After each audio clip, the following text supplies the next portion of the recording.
But I said, what will never happen again is this right here. This feeling of being vulnerable and putting my whole life in the hands of other people to decide whether or not I'm disposable, that woke me up.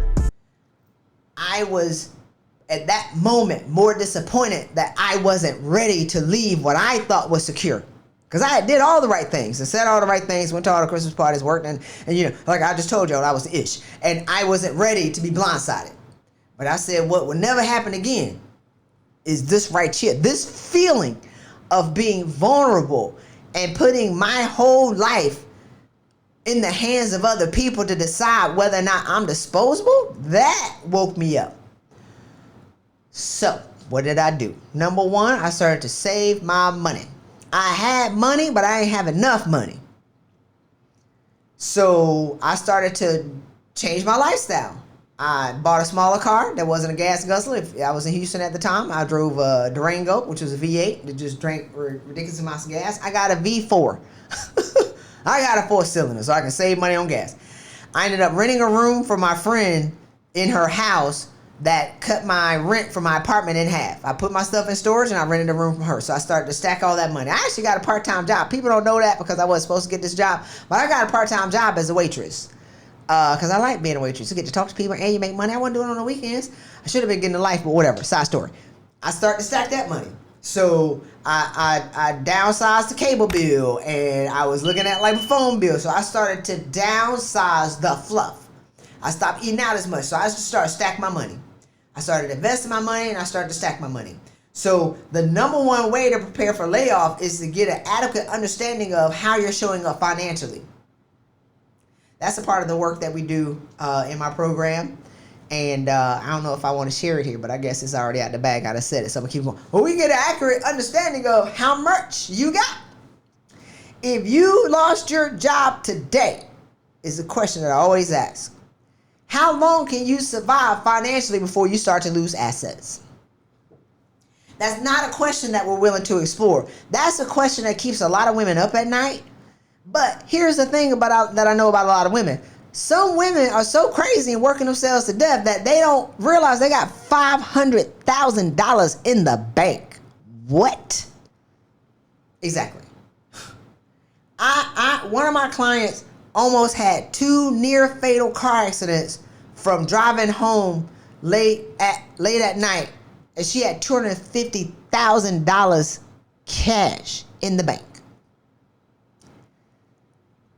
One client that I had, I asked her, how long could you survive if you lose your job? Because your job driving you crazy, you complaining, and you miserable. How long could you survive? She was like, well, if I liquidate my assets? I said, why is this a hard question? Yes, if you liquidate your assets. If I liquidate all my assets.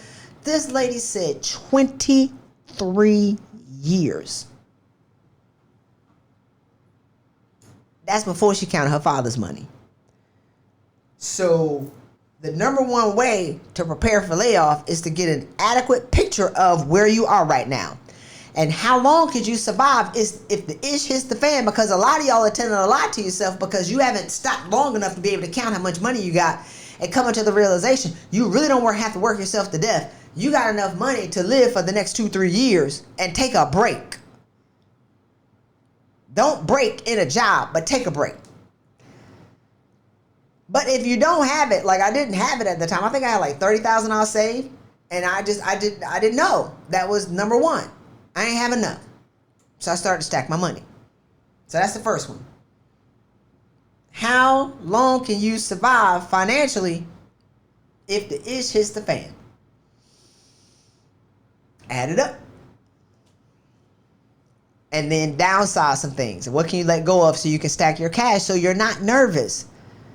If they tell you that your time is up, you pick up your bed and you walk. You be like, thank you so much for the opportunity. And then you go somewhere else because you know you have enough money to survive for a year or 18 months without a job. Or 3 months without a job. You're not freaked out. You're freaked out because you don't know and you haven't even explored the question. And a lot of y'all can relax because you can survive without a job. The 3 ways to prepare for a layoff. Number 1, get clear on how long you can survive if you lose your job tomorrow, how much do you need? How long can you survive financially if it hits the fan? So you can ease your mind, or you can start to do different things to stack your money. Number 2, be able to clearly articulate the value that you have to other organizations. And number 3, always be dating other organizations. And understand that we had a client that ended up getting a job at an organization they laid off 10,000 people in July. They hired her in August at $575,000. Just because people say, oh, my industry, people are laying off, that means that they actually have jobs. They laid off 10,000 people.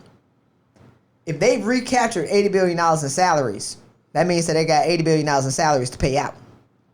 They're looking for top talent. They're looking for people who know who they are. They are looking for women. Hello. Ding, ding, ding, ding, ding. They want women on their teams. They want senior women on their teams. They want senior women of color on their teams. They want senior black women on their teams.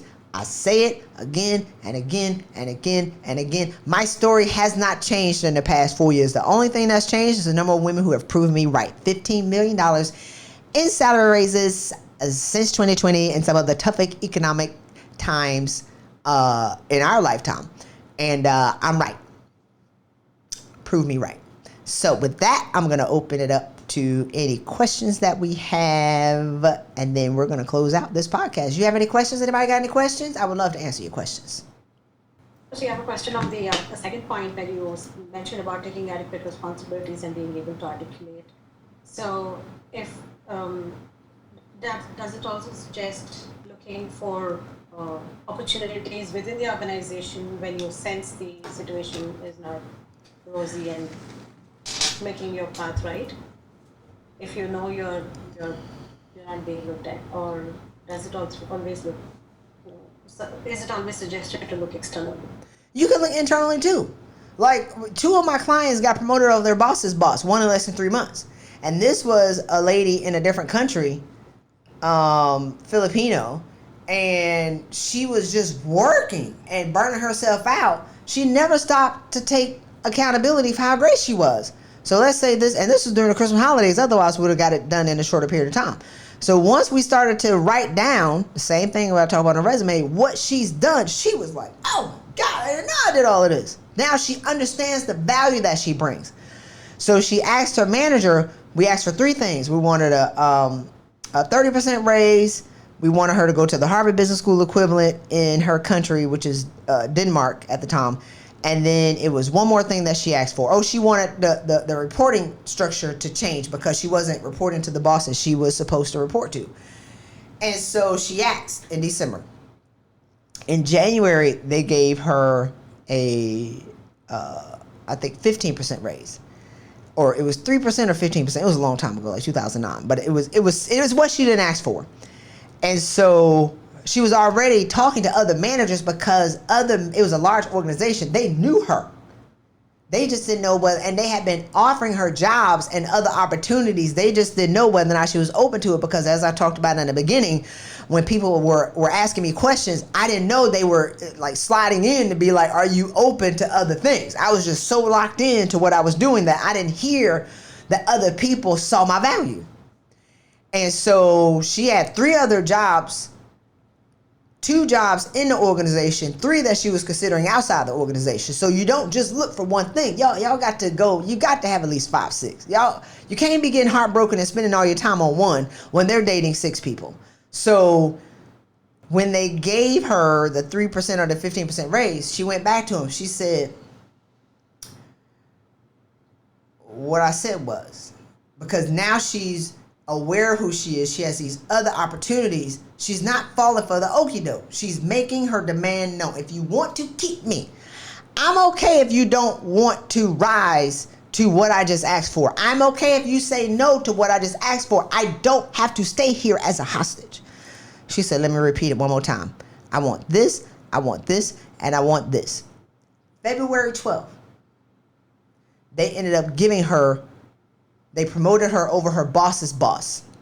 And she was like, Chris, I don't just limit myself to 30%. So she ended up getting more money. And this was 2019 when I wasn't as, between then, I've taken 3 negotiations classes at Harvard. We would have doubled that salary. But at the time, she got a 60% raise. So it can be in the organization, but you can also look at outside organization, because outside, people who don't know you are going to value you a little bit differently.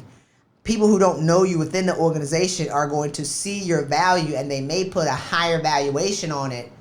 It's like if you're always going from CarMax to CarMax to CarMax to CarMax, and you're driving an Aston Martin, a luxury goods auto dealer is going to have a different valuation for you than CarMax will. That was a good example. So I wanted to be in the organization if you're in a large organization, and outside of the organization. Thank you so much for joining us for Coaching Over Coffee. I hope that you enjoyed this information. Go ahead and like and subscribe to this podcast, and leave me a comment on what your greatest lesson was. Join me in my mentorship community, the Pay Raise Playbook Mentorship Community, where you can get insight just like this, along with hundreds of other videos that will assist you in getting to the next level in your professional and personal life. We do live Q&As and a book club every week. So go ahead and join us by going to prpmentor.com. Again, prpmentor.com. Join us so you can get to the next level, because you have everything that you need to live a life of total fulfillment. You just need to be mentored and showed the way to unlock what's already within you. See you on the inside.